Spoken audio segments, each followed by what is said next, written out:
Oh, you better type well, you better not flame, you better not troll, 'cause it's really lame. Jupiter at Night is live on the internet.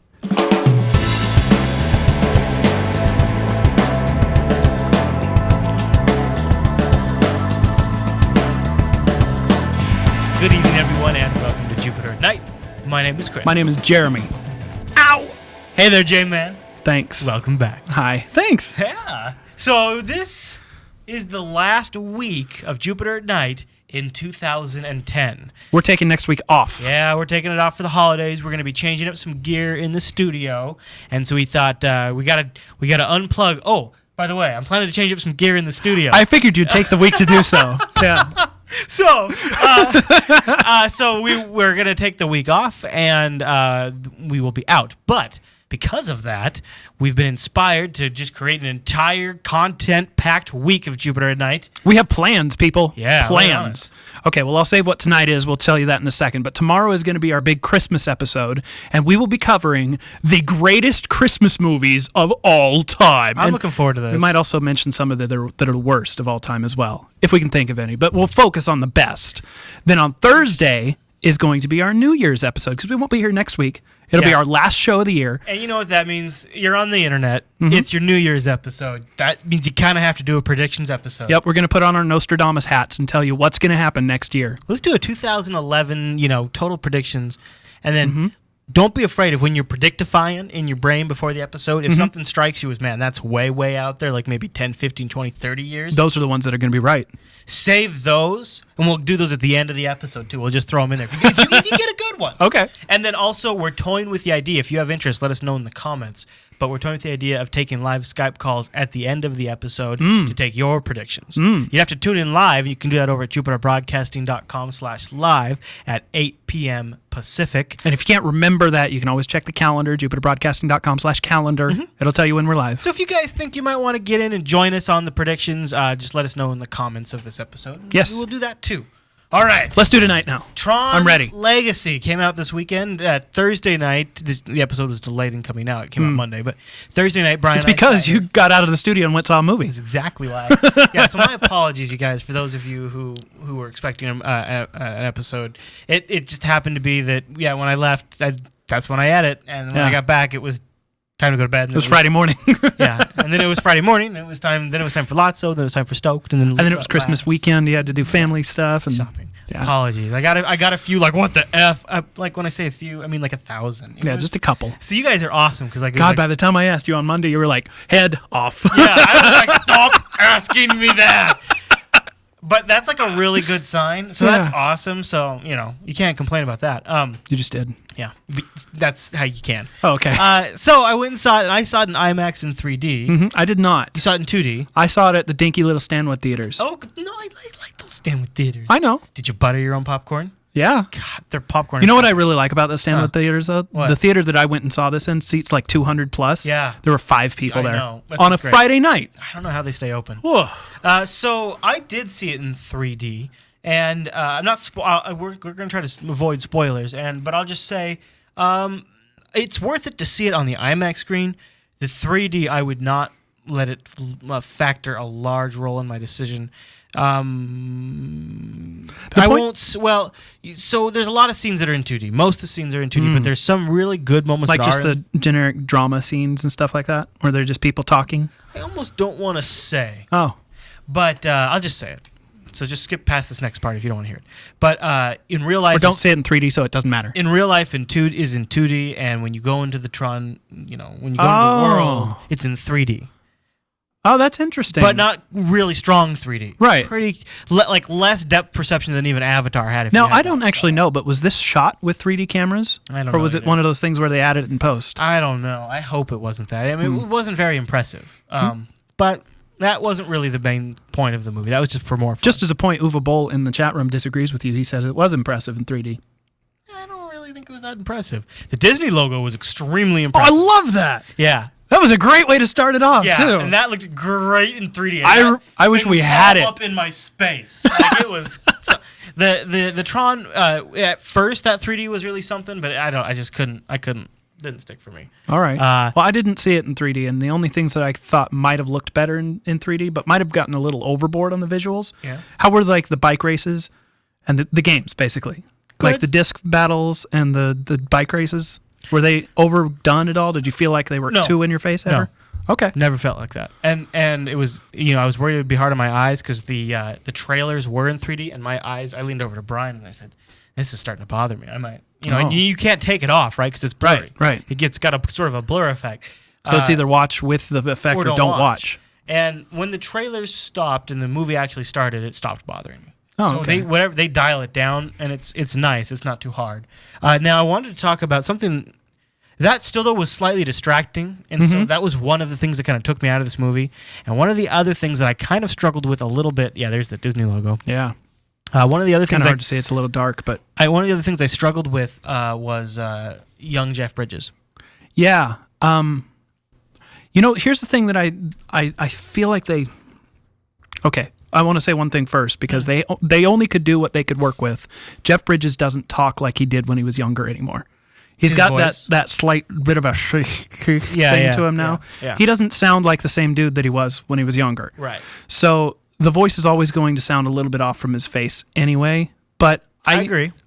I don't know. It was still a little uncanny valley. There was still a little deadness to his eyes, and I could almost accept that because it was Clue.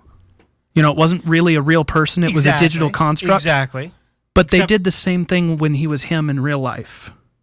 In the very first scene where you see him as a young him when he's talking to his young son. They just don't really have a great way around it. No, not really. Now, here's a good comparison image. That is a good comparison. The video image here. I think that actually is... Yeah, I think that's... What do you think? So, looking at that, that's pretty dead on. Him on the left is actually what he actually looked like when he was younger. This is him from Tron, yeah. And that's him on the right. It's weird. It doesn't look like him. The version on the right looks like what Jeff Bridges now would look like if it was younger. I agree. They don't look like the same person. Where it falls down for me is also in the ridges between the eyebrows. Yeah. In fact, that's where I was distracted the entire time. It was like somebody had really Botoxed his eyebrows, and he just this area just didn't move. Well, I think that's another thing is that if you've seen some of the Get Up, I've got some behind the scenes footage in our show notes. Take a look at that if you're interested in this. But the Get Up is basically cameras looking at his face that's covered in dots. And he actually went through and acted all the scenes, and then it just recorded his facial features. But he's an older dude. Your face loses some of its agility and its expressiveness as you grow older because the skin sags, the skin gets less elastic. Sad. I know.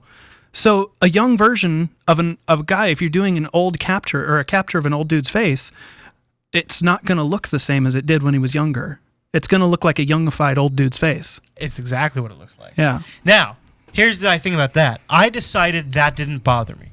I decided rolling with it. You know what? And as much as it did occasionally bother me, I tried to do the same thing. That's exactly what the problem was, though. Is every now and then I come up and be like, wait, is it bothering me? Is it bothering me now? Nope, not bothering me. The thing with me is I would have to remind myself after I watched him say something. I'd be like, no, doesn't bother me. No. So between that and the 3D, I found those couple of things extremely distracting. So I was really getting pulled out of the movie a lot. Wow.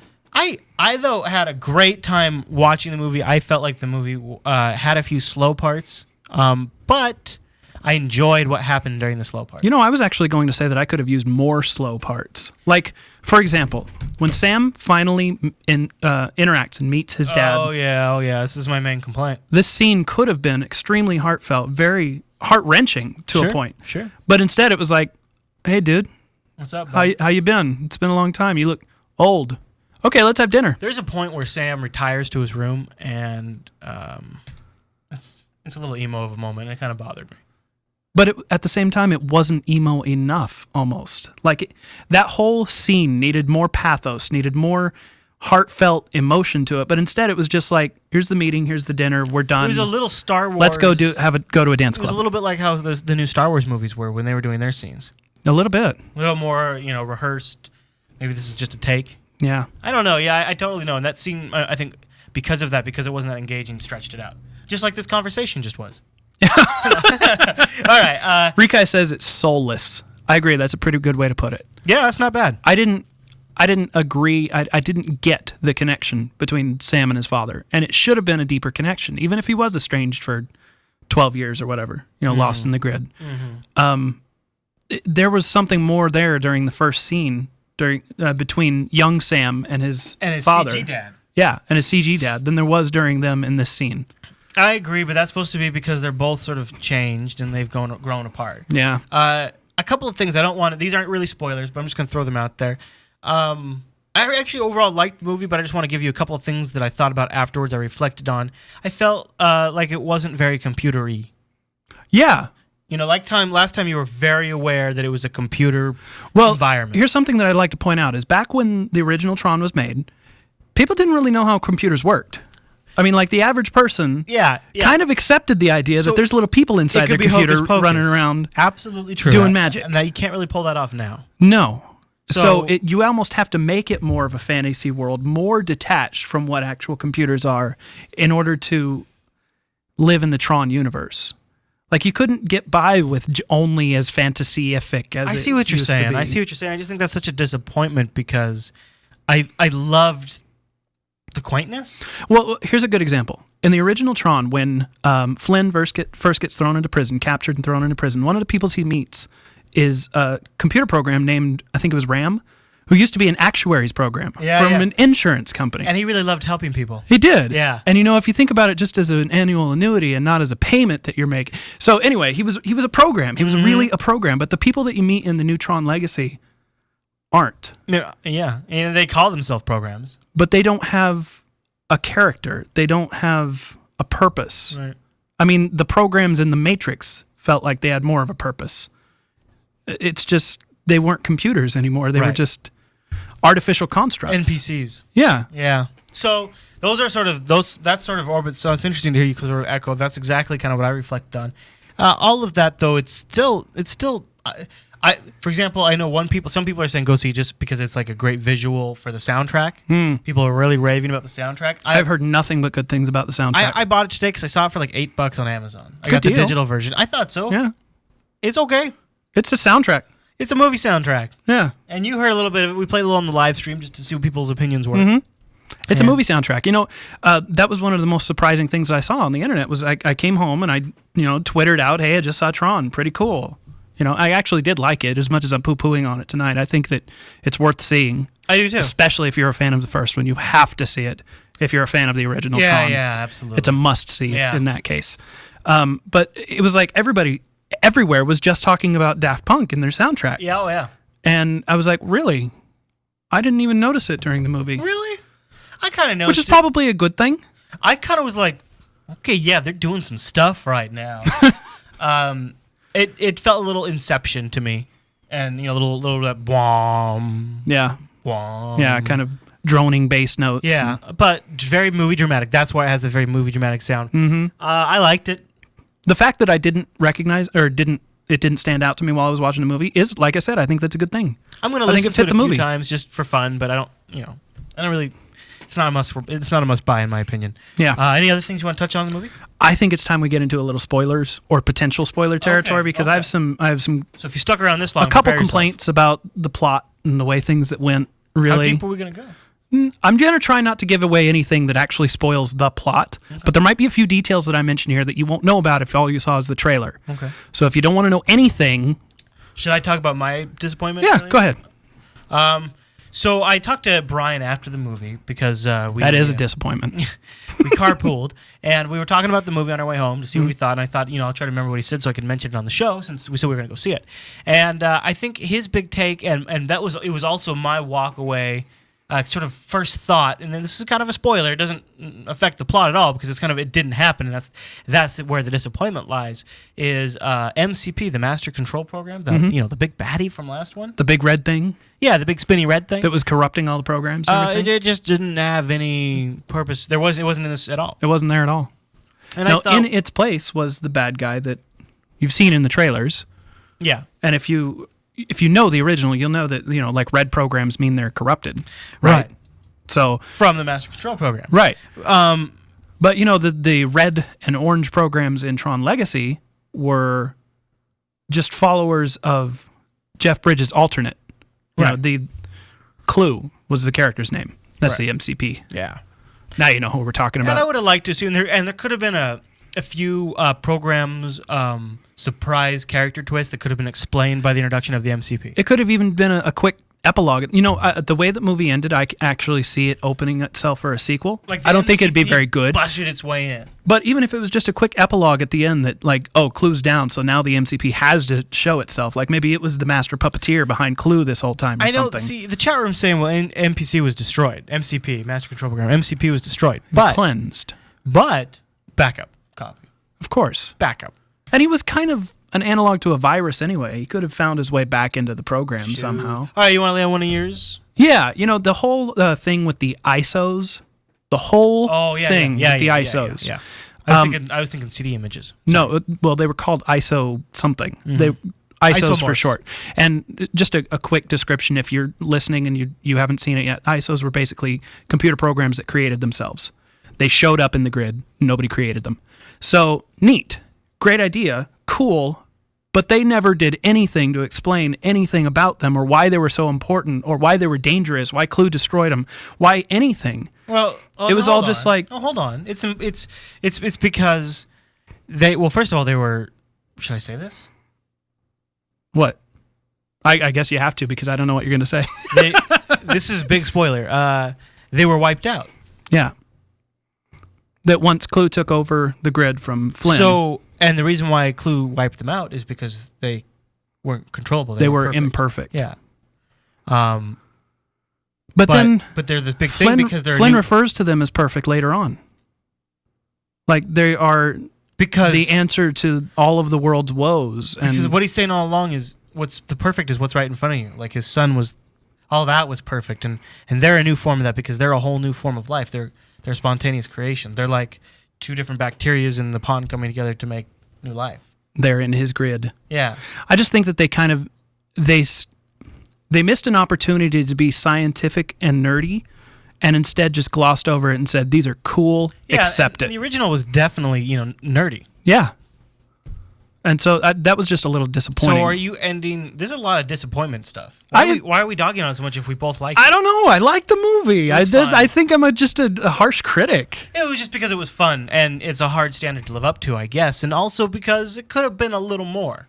Well, yeah. I mean, it fell into the same kind of tropes that many modern films do. It's just... It was an all right film, but it played up like the bike scenes were too long. The action sequences were just more. I would rather have had more character development, more exposition. You know, I'm a big stickler for lore and backstory and character development. Those are what I like to see in movies, even action films. As Monk in the chat, or Mars Base puts it in the chat room, gripe because you care. All right, I think that just about sums up our thoughts on the movie. It's a recommended to watch. It's a must watch if you're a fan of the original Tron. But its box office results kind of speak for it's kind of going soft right now. The sales are soft. It was $170 million to make, and it's only made $43 million so far. Well, the site I've got here says $73 million, but still, oh, that might be $100 million shy of. This is opening night, I think. Yeah, I think these are up to the minute. Yeah. So, Box Office Mojo, good site. Yeah, so there you go. So and I bet, it's the weekend before Christmas. It's kind of a dumb weekend to launch on. It really is. So, but I know a lot of people like to go see movies during Christmas, so maybe it'll get a pickup next weekend. Yeah. Maybe. Okay.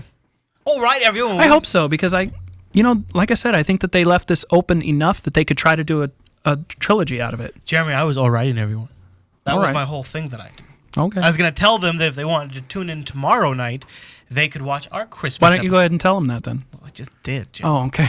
Yeah, geez, man, you got to catch up. And also, if you are a football fan, head over to JupiterBroadcasting.com because right after Jupiter at Night is filmed, well, not right after, but after Jupiter at Night's filmed on Tuesdays, we have a football audio podcast called The Northwest Goofballs, and they talk a ton about football. It's nuts. They lose Crazy me good. in the first 5 minutes. I'm like, what's a touchdown? I listen to learn via osmosis. Really. Same reason I listen to Money Talk on the radio sometimes. You're trying to osmosize money? Yeah, well, or at least some common sense. I don't know. Sense. Yeah. Okay, everyone. Well, thanks so much for watching tonight's episode of Jupiter at Night, and we'll see you tomorrow night.